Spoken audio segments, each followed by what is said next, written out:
Welcome back to the Arise interview. I'm Charles Oniagolu. By now, days after the polls closed in the U.S. presidential election, we should have been getting reaction to the winner of the ballot and perhaps getting a sense of who might be in their new cabinet. But as you well know, that is not happening at this time. Based on the results so far, Joe Biden is in the lead, but he's still short of the 270,000 electoral votes needed. The counting continues in several states, and Donald Trump has taken action as well. Michigan was one of them, but is now projected to have gone Joe Biden's way, but not without protests from Trump supporters who gathered in the hundreds outside counting centers in several cities.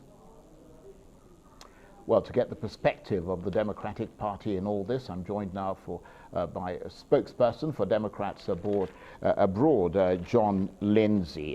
Good to see you, John, and thank you very much indeed for joining us. And Rudy Giuliani, the former New York mayor and current personal attorney to Donald Trump, has accused the Democrats of deliberate voter fraud by not allowing Republican Party observers to properly see the counting of mail-in ballots in Pennsylvania and elsewhere. And he said they would challenge that in court. I mean, has anyone been able to get any proof of these alleged voting irregularities? No. And I think we should be very explicitly clear about this. There's been no evidence whatsoever anywhere of voter fraud due to mail-in ballots or personal ballots cast in person. I'm not going to spend this whole segment responding to the litany of untruths that your previous guest included, but I think it's incredibly important for your listeners to understand that, one, the reason why there are so many mail-in ballots is because Republican legislatures made it that way. The reason why the vote count in Pennsylvania is happening the way that it is because the Republican legislature wanting the mail-in ballots to be counted after the election was over, because they were worried about the announcement of those ballots influencing the outcome of the election. This is the same, it was done by litigation amongst Republican operatives in Wisconsin. So literally, this is an environment that the Republican Party has produced for itself. But luckily, so far, we have seen not a single piece of evidence to suggest that there's been any fraudulent activity in regards to these mail-in ballots. Do you think that there is the possibility, however remote it might be, that President Trump might end up retaining the keys to the White House? I mean, if he does, he'll be doing it through our perfectly legal electoral process. And obviously, the Democratic Party would honor that process. Right now, that seems very unlikely. But if he does, then we will, of course, honor the process. I think it's important to remember that Donald Trump won Michigan in 2016 by fewer votes than the current differences in Michigan. And you didn't see Hillary Clinton supporters or members of the Democratic Party banging on doors outside of the vote counting centers in major cities. We have no problem accepting the outcome of this election. Donald Trump's very fragile ego has the problem of accepting the outcome of this election because he cannot personally bring himself to accept that he might actually lose. And I think that's a really important point to think about. Another piece is if the Democratic Party was in the exercise of attempting to steal an election, why didn't we steal a dozen or so Senate seats? Why didn't we steal House seats that got flipped? I think this is an argument that is built so obviously on sand, it falls apart the moment that anyone pokes a hole in it. I mean, you mentioned the fact that Donald Trump seems to be someone who just has difficulty accepting defeat. But I mean, it's not just him, is it? There are quite a lot of supporters of his who are out on the streets. I mean, why do you think they find the idea of a Biden-Harris presidency so completely odious? Well, I think his supporters think they're doing the right thing. I think his supporters believe that they are out there protecting democracy. But the problem is that what's being fed to them is absolute bile. It's completely untrue.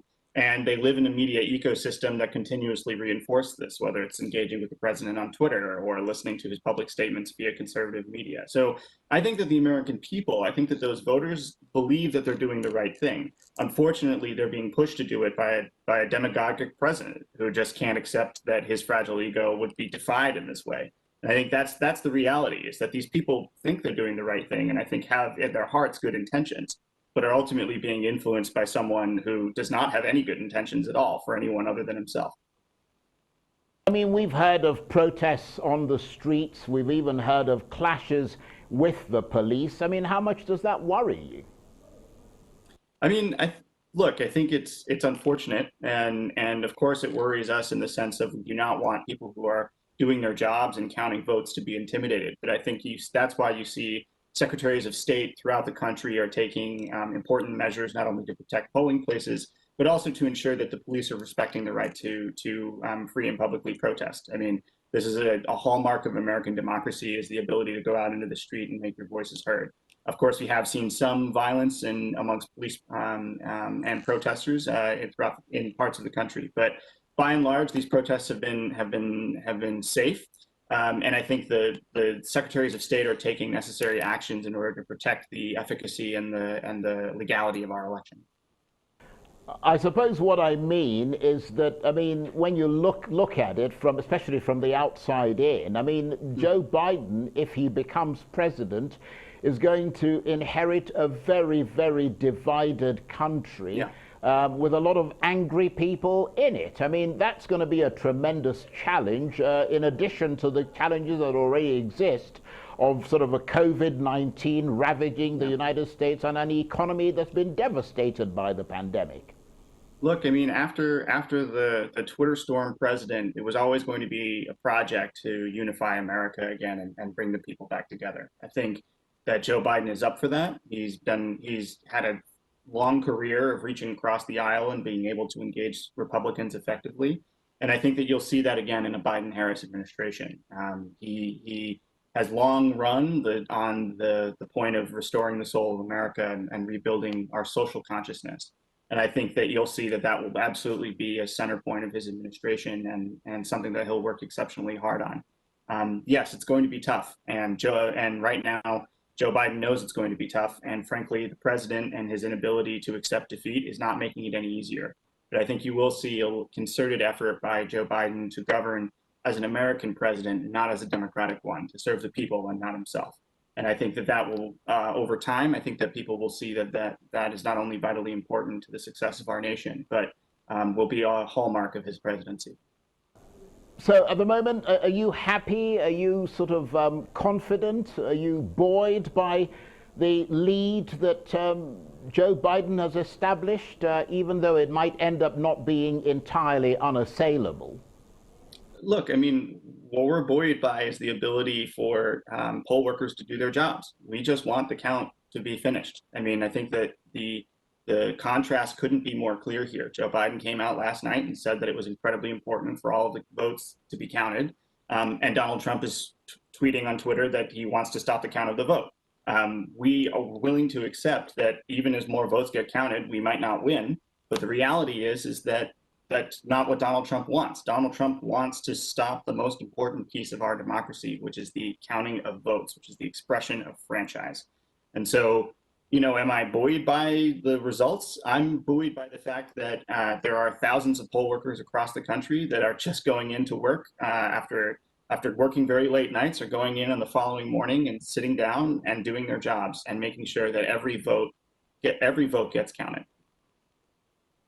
I mean, as things stand, the former vice president appears to be on the brink of victory over Donald Trump. But of course, over the next few days, you know, how things are likely to play out is anyone's guess, because, I mean, these are truly unpredictable times in America, aren't they? And we've got about a minute or so. Yeah, I mean, I think what you'll see is that he will win, probably win in Nevada today, which pushes us over the 270 mark. And then the real work begins, the real work of healing the soul of this country. And so we, of course, like I said, we'll wait for all the votes to be counted, and I think we'll handle this responsibly. And it's our hope that the President of the United States will accept the outcome of this election. John, thank you very much indeed. Much appreciated. John Lindsay is a spokesperson for Democrats abroad. And you're watching the Arise interview. Plenty more still ahead, including as fighting continues in Ethiopia between the central and regional governments. We ask, is the country lurching towards civil war? Stay with us.